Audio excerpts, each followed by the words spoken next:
रिया, जिसे सबने उस भयानक हादसे में मृत मान लिया था, अपने भाई निखिल को बचाने के लिए चुपके से घर लौट आई है, लेकिन इस बार बूढ़ी नौकरानी मालती के भेष में, ताकि उसकी असली पहचान किसी को न पता चले।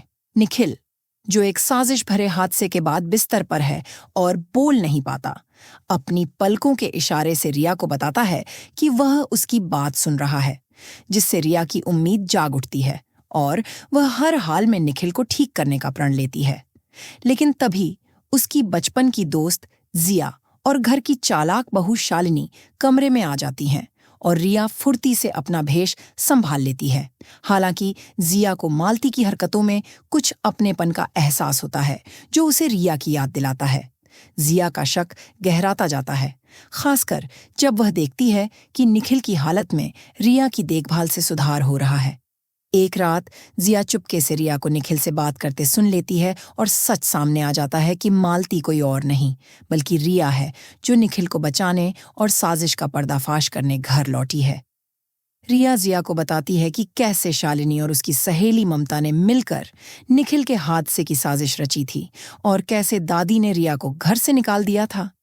जिया, जो पहले से ही शालिनी पर शक कर रही थी, रिया को बताती है कि उसने शालिनी के खिलाफ सबूत जुटा लिए हैं, जिसमें एक रिकॉर्डिंग है जिसमें शालिनी एक मैकेनिक को निखिल की गाड़ी में छेद-छादी करने के लिए पैसे देती सुनाई देती है।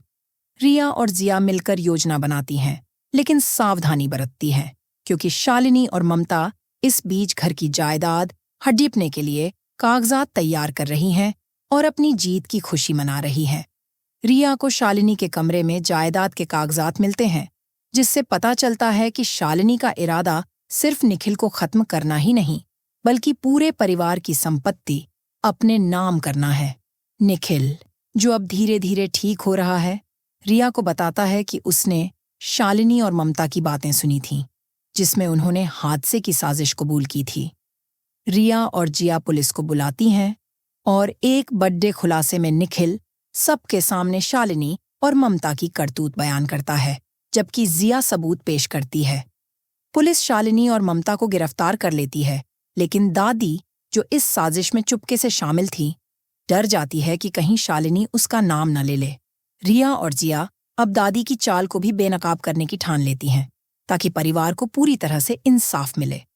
अगर आप चाहते हैं कि दादी को भी सजा मिले, तो कमेंट में दादी को जेल भेजो जरूर लिखें और वीडियो को लाइक करें।